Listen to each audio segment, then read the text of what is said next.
प्रस्तुत करने की कोशिश कर रहा हूँ जिसका शीर्षक है गोरा बादल।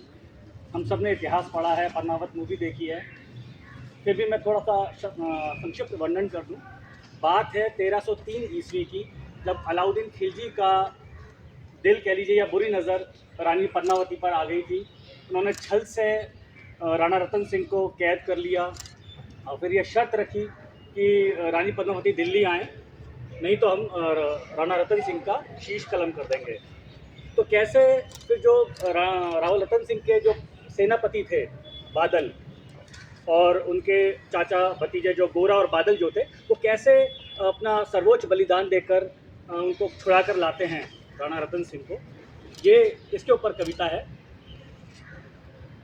शुरू करता हूँ सर। दोहराता हूँ सुनो रक्त से लिखी हुई कुर्बानी, दोहराता हूँ सुनो रक्त से लिखी हुई कुर्बानी, जिसके कारण मिट्टी भी चंदन है राजस्थानी। रावल रतन सिंह को छल से कैद किया खिलजी ने, कालजयी मित्रों से मिलकर दगा किया खिलजी ने। खिलजी का चित्तौड़ दुर्ग में एक संदेशा आया, जिसको सुनकर शक्ति शौर्य पर फिर अंधियारा छाया। 10 दिन के भीतर न पद्मिनी का डोला यदि आया, यदि न रूप की रानी को तुमने दिल्ली पहुंचाया, तो फिर राणा रतन सिंह का शीश कटा पाओगे। शाही शर्त ना मानी तो पीछे पछताओगे। ये दारुण सलवार सहसा दौड़ गया रण भर में, ये बिजली की तरह क्षितिज से फैल गया अंबर में। महारानी हिल गई, शक्ति का सिंहासन डोला था सतीत मजबूर, जुल्म विजय स्वर में बोला था। रुष्ट हुए बैठे थे सेनापति गोरा रणधीर, जिनसे रण में भय खाती थी खिलजी की शमशीर। अन्य अनेकों मेवाड़ी योद्धा रण छोड़ गए थे, रतन सिंह की संधि नीति से नाता तोड़ गए थे। पर रानी ने प्रथम वीर गोरा को खोज निकाला, वन वन भटक रहा था मन में तिरस्कार की ज्वाला। गोरा से पद्मिनी ने खिलजी का पैगाम सुनाया, मगर वीरता का अपमानित ज्वार नहीं मिट पाया। बोला, मैं तो बहुत कुछ हूँ, राजनीति क्या जानूं, निर्वासित हूँ, राजमुकुट की हट कैसे पहचानूं। बोली पद्मिनी, समय नहीं है वीर क्रोध करने का, अगर धरा की आन मिट गई घाव नहीं भरने का। दिल्ली गई पद्मिनी तो पीछे पछताओगे, जीते जी राजपूती कुल को दाग लगा जाओगे। राणा ने जो कुछ कहा किया वो माफ करो सेनानी, ये कहकर गोरा के कदमों पर झुकी पद्मिनी रानी। अरे रे, ये क्या करती हो? गोरा पीछे हट बोला, और राजपूती गरिमा का फिर धधक उठाता शोला। महारानी हो तुम, सिसोदिया कुल की जगदम्बा हो, प्राण प्रतिष्ठा एक लिंग की ज्योति अग्निगंधा हो। जब तक गोरा के कंधों पर ये दुर्जय शीश रहेगा, महाकाल से भी राणा का मस्तक नहीं कटेगा। तुम निश्चिंत रहो महलों में और देखो समर भवानी, और खिलजी देखेगा केसरिया तलवारों का पानी। राणा के सकुशल आने तक गोरा नहीं मरेगा, एक पहर तक सर कटने पर धड़ युद्ध करेगा। एक लिंग की शपथ महाराणा वापस आएंगे, एक लिंग की शपथ महाराणा वापस आएंगे। महाप्रलय के घोर प्रभंजन भी न रोक पाएंगे। शब्द शब्द मेवाड़ी सेनापति का था तूफानी, शंकर के डमरू में जैसे जागी वीर भवानी। अरे दोहराता हूँ सुनो रक्त से लिखी हुई कुर्बानी, जिसके कारण मिट्टी भी चंदन है राजस्थानी। खिलजी मचला था पानी में आग लगा देने को, पर पानी प्यासा बैठा था ज्वाला पी लेने को। आदेश हुआ गोरा का, सज गए 700 डोले, और बांकुरे बादल से गोरा सेनापति बोले, खबर भेज दो खिलजी को कि पद्मिनी स्वयं आती हैं, अन्य 700 सखियां भी वो साथ लिए आती हैं। स्वयं पद्मिनी ने बादल का कुमकुम तिलक किया था, दिल पर पत्थर रखकर भीगी आंखों से विदा किया था। और 700 सैनिक जो यम से भी भिड़ सकते थे, और सैनिक सेनापति था लाखों से लड़ सकते थे। एक एक कर बैठ गए, सज गई डोलियां पल में, मर मिटने की होड़ मच गई थी मेवाड़ी दल में। हर डोली में एक वीर था 4 उठाने वाले, हर डोली में एक वीर था 4 उठाने वाले। पांचों ही शंकर के गण की तरह समर मत वाले। बजा कूच का शंख, सैनिकों ने जयकार लगाई, हर हर महादेव की ध्वनि से दशों दिशा लहराई। गोरा बादल के अंतस में जगी ज्योत की रेखा, मातृभूमि चित्तौड़ दुर्ग को फिर जी भर कर देखा। कर अंतिम प्रणाम, चढ़े घोड़ों पर सुबह अभिमानी, देशभक्ति की निकल पड़े लिखने वो अमर कहानी। अरे दोहराता हूँ सुनो रक्त से लिखी हुई कुर्बानी, जिसके कारण मिट्टी भी चंदन है राजस्थानी। जा पहुंची डोलियां एक दिन खिलजी की सरहद में, उधर दूत भी जा पहुंचा खिलजी के रंग महल में। बोला, शहंशाह पद्मनी मल्लिका बनने आई हैं, रानी अपने साथ हुस्न की कलियां भी लाई हैं, एक मगर फरियाद उसकी फकत पूरी करवा दो, राणा रतन सिंह से बस एक बार मिलवा दो। खिलजी उछल पड़ा, कह फौरन ये हुक्म दिया था, बड़े शौक से मिलने का शाही फरमान दिया था। वो शाही फरमान दूत ने गोरा तक पहुंचाया। गोरा झूम उठे उस क्षण, बादल को पास बुलाया। बोले, बेटा वक्त आ गया अब कट मरने का, मातृभूमि मेवाड़ धरा का दूध सफल करने का।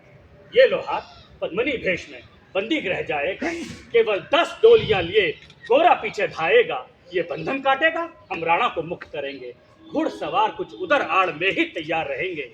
जैसे ही राणा आए वो सब आंधी बन जाएं, जैसे ही राणा आए वो सब आंधी बन जाएं और उन्हें चित्तौड़ दुर्ग तक वो सकुशल पहुंचाएं। अगर भेद खुल जाए वीर तो पल की देर, अगर भेद खुल जाए वीर तो पल की देर न करना, और शाही सेना आ पहुंचे तो फिर बढ़कर रण करना। राणा जाए जिधर शत्रु को उधर न पड़ने देना, राणा जाए जिधर शत्रु को उधर न पड़ने देना, और एक यमन को भी उस पथ पांव न धरने देना। मेरे लाल लाडले बादल आन न जाने पाए, तिल तिल कट मरना मेवाड़ी मान न जाने पाए।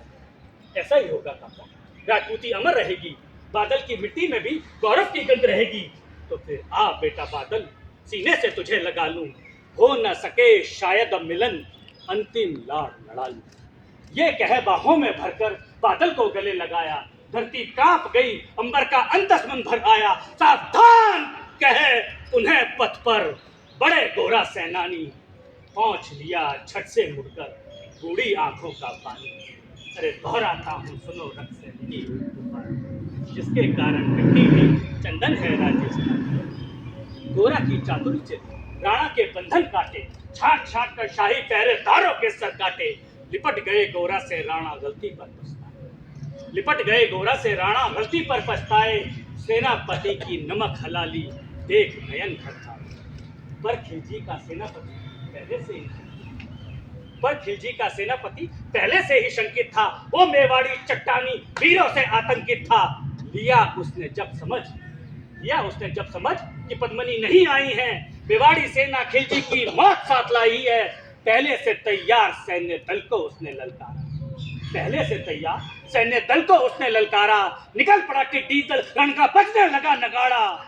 दृष्टि फिरी गोरा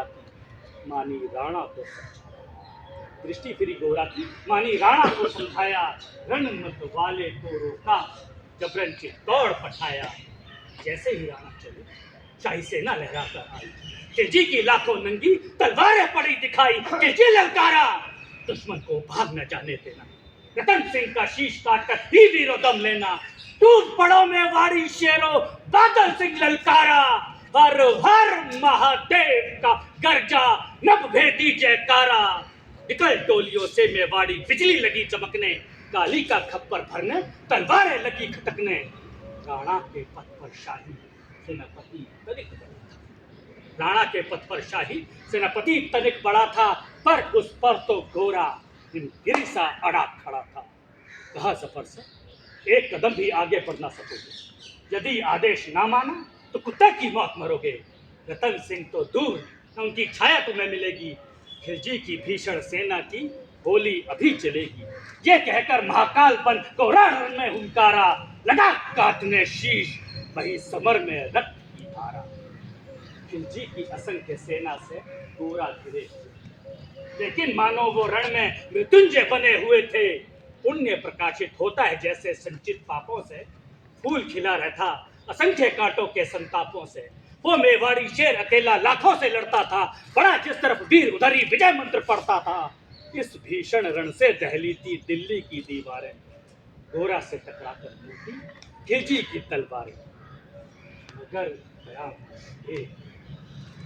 मगर कयामत देख अंत में छल से काम लिया था। गोरा की चंगा पर हरि ने छिपकर वार, वहीं गिरे वीर पर गोरा और जफर सामने आया। शीश शीश उतार दिया, धोखा देकर मन में हर्षाया। मगर बारे मेवाड़ी गोरा का धड़ भी दौड़ा, दिया सफर पर बार की जैसे सिर पर पड़े हथौड़ा। एक बार में ही शाही सेनापति चीर दिया था, सफर मोहम्मद को केवल हमने निर्जीव किया था। जो ही सफर कटा, शाही सेना का साहस लर्जा, काका का धड़ देख बादल सिंह महारुद्र सा गर्जा। अरे कायरो नीच बांगड़ो, छल से रण करते हो, फिर किस बूते पर खुद को जवां मर्द कहने को डरते हो। ये कहकर बादल उस क्षण बिजली बन के टूटा था, मानो धरती पर अंबर से अग्निशिला छूटा था। ज्वालामुखी फटा हो जैसे दरिया हो तूफानी, सदियां दोहराएंगी बादल की रंग रंग कहानी। हरी का भाला लगा पेट में, आंतें निकल पड़ी थी, जख्मी बादल पर लाखों तलवारें खिंची खड़ी थी। कसकर बांध लिया हाथों को केसरिया, रंचक दिगा न वो प्रलयंकर सम्मुख मृत्यु खड़ी से। अब बादल तूफान बन गया, शक्ति बनी फौलादी, मानो खप्पर लेकर रण में लड़ती हो आजादी। उधर वीरवर गोरा का धड़ अरितल काट रहा था, और इधर बादल लाशों से भूतल पाट रहा था। आगे पीछे दाएं बाएं जमकर लड़ी लड़ाई, उस दिन समर भूमि में लाखों बादल पड़े दिखाई।